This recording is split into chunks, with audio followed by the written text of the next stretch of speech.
It's so much more work to look at videos online, formulate your own hypothesis about what's going on in somebody's life, and just cling to that, just believe in that, and use that to justify your own malice, your own anger, your own resentment, rather than just accepting the truth, what they're actually telling you. I'm being honest. I'm talking about that I took photos of myself naked in the same apartment that my boyfriend was paying for. He was paying for me to figure out my education, my career. He was taking care of me. And at that time, I was lying to him. I was taking naked pictures of myself. I was having naked video calls with other guys. It's a lot easier for people to be living in a fantasy than living in reality. I have wanted to live a fantasy life. I've lied and I've cheated because I wanted to have a fantasy life that could never be. What evils are we capable of when we just believe what we want to believe? It would be a lot easier to blame Isla, and trust me, I have done that so much to a disturbing degree. But none of this is his fault. So my family members can really say, you don't know what the fuck you're talking about. I was going through a crisis I brought upon myself at the time that I recorded some of the more dramatic videos. I'm still in a crisis. My life is still fucked up. Starting over at 31.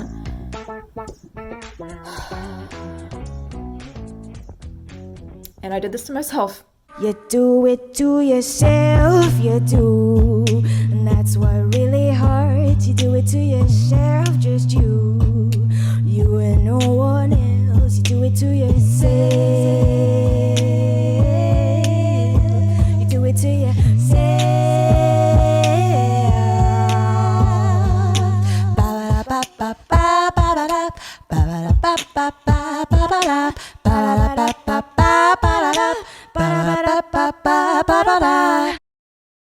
I don't want to wear a mask. I also don't want to hide in the shadows. For so many years, I've worn a mask. For so many years, I've lied.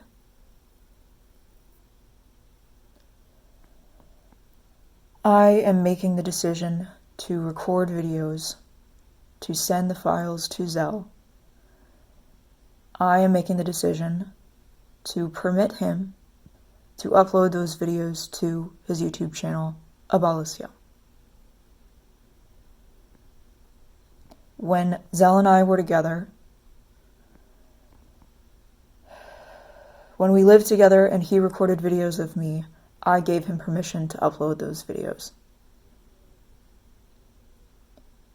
It is okay if you don't understand why I've decided to do that. When I have tried to explain to people who ask me about this, it has been very emotionally taxing. It is very time-consuming. And right now, I have a lot that I need to accomplish. I need to find a home for myself. I need to build a new life for myself.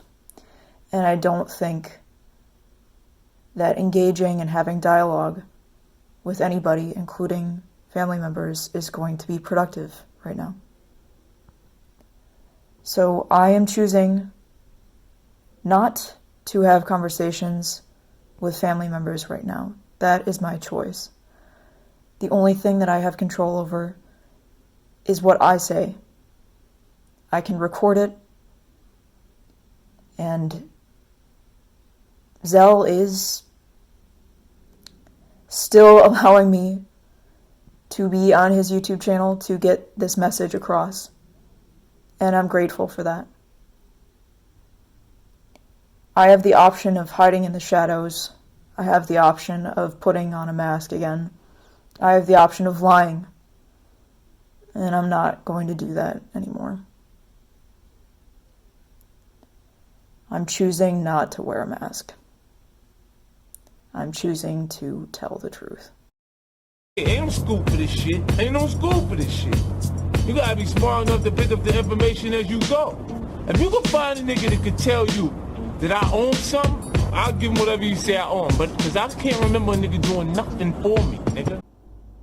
If you come online and talk about your life, family members, distant relatives are going to get in touch with you and express how they feel about whatever it is that you're sharing.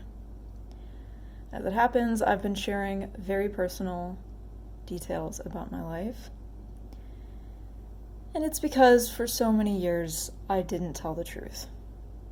I lied and lied. I cheated on my boyfriend. My boyfriend has a YouTube channel where he talks about his life. He talks about so many different subjects. He talks about veganism. He talks about politics. He talks about history. He talks about language learning. So many things that a family member of mine could express interest in. For years, she could have been watching his channel and writing to me about one thing or another, one topic covered on his YouTube channel or another. But no. The first time she ever expressed interest in what was uploaded to Eisel's YouTube channel was when I was going through a crisis, completely of my own making. It was my fault. I lied. I cheated. I did this to Eisel. And she wants to blame Eisel. She wants to write to me. She wants to call me. Back when I was in Victoria, she called me, frantic, frenzied, and I tried to calm her down, tell her what was going on, and she would not listen to reason. Then, after Eisel publicly discussed our breakup and me leaving, she writes to me repeatedly with videos about narcissism, about narcissistic abuse, and the emails are bothering me. I'm 31 years old. I can think through the different possibilities. Should I write to her asking her to just stop emailing me? Should I even engage at all? Or should I try to make some kind of statement about this concept, about these issues that people who upload to the internet, the vast majority of people now upload at least to platforms like Facebook, Twitter, Instagram, and they have to hear from their family members, whatever it is that they post online.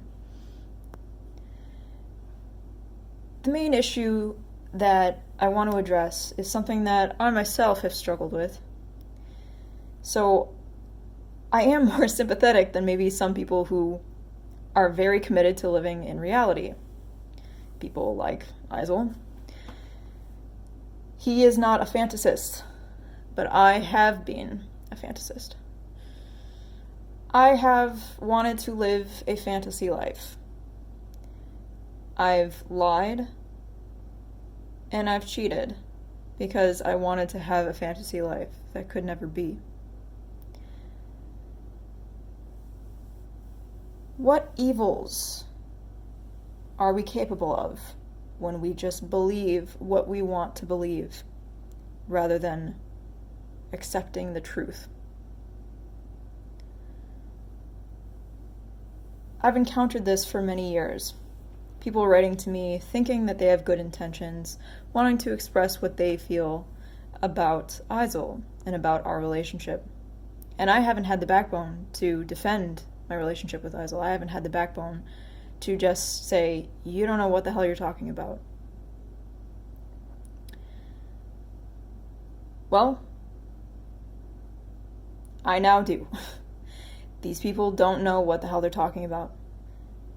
They have concocted a fantasy in their own mind, which is not well-intentioned, has bad intentions, and they are more committed to that. They're more attached to the narrative that they've constructed than they are to the truth, which I have been trying to explain.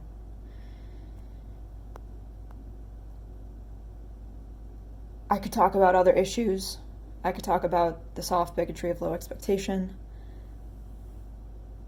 The reality is, I am disappointed in myself.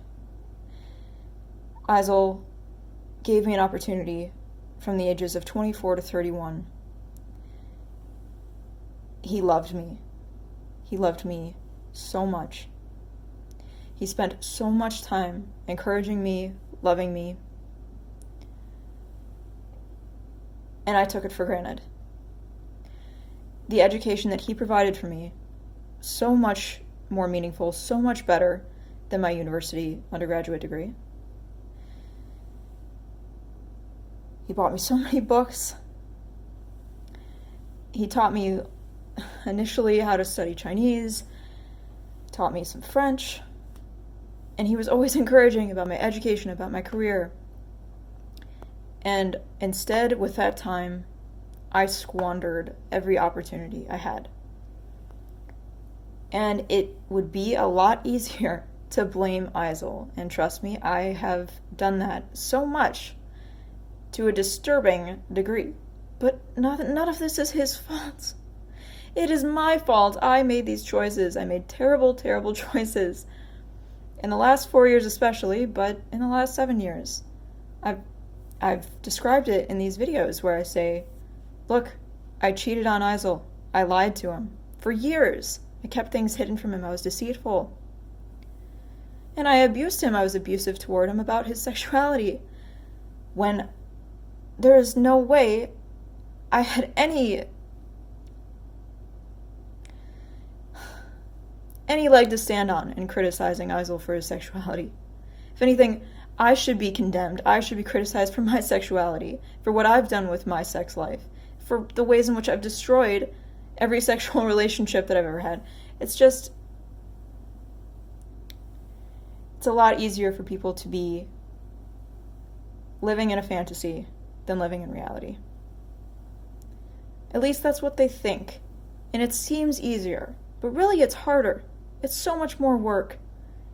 It's so much more work to look at videos online, formulate your own hypothesis about what's going on in somebody's life, and just cling to that, just believe in that, and use that to justify your own malice, your own anger, your own resentment, rather than just accepting the truth, what they're actually telling you.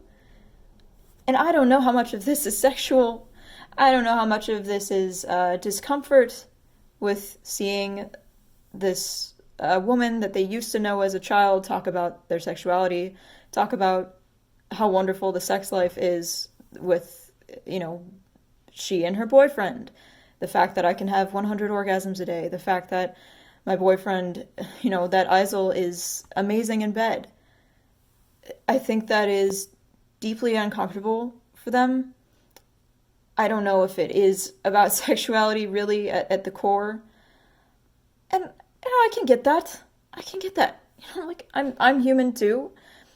I know hearing family members talk about their sex lives is uncomfortable. But I'm being honest. I'm talking about that I took photos of myself naked in the same apartment that my boyfriend was paying for. He was paying for me to figure out my education, my career. He was taking care of me. And at that time, I was lying to him. I was taking naked pictures of myself. I was having naked video calls with other guys. It's despicable. I'm so disappointed in myself. I can't blame anybody but myself. I was 27 years old. I should have known better. I did know better. I knew what I was doing. There are no excuses. It's just terrible. So, I've encountered this many times, and I know how to use it to my advantage. I know how to play the victim. Okay? Yes, I was 24 when I met Eisel. He was 38. We have a 14-year age gap. I was a 24-year-old woman. I was an adult. Okay? I chose to be with Eisel. He's a wonderful man. He's an intelligent man. He's a loving, kind-hearted person. He really is. He's an ambitious person.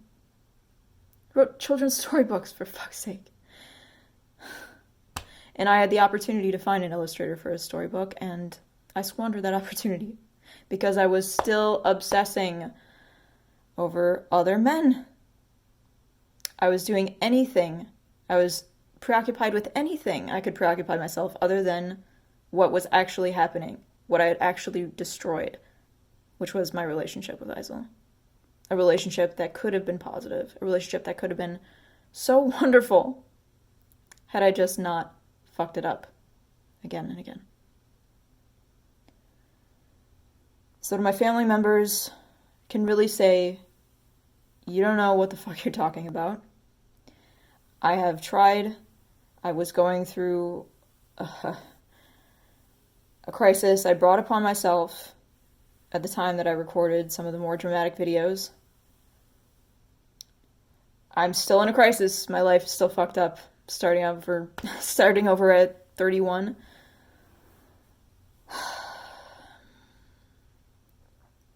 And I did this to myself. You should be disappointed. And I came on YouTube talking about why everybody else should be disappointed in me. I read often enough about figures in history, and I look, how old were they when that battle happened? Or famous actors, comedians. See how old they were when they starred in that film, or when they had this comedy special. 31, a lot of people have accomplished so much more at 31. A lot of people have distinguished political careers by age 31. Not me. That's my fault.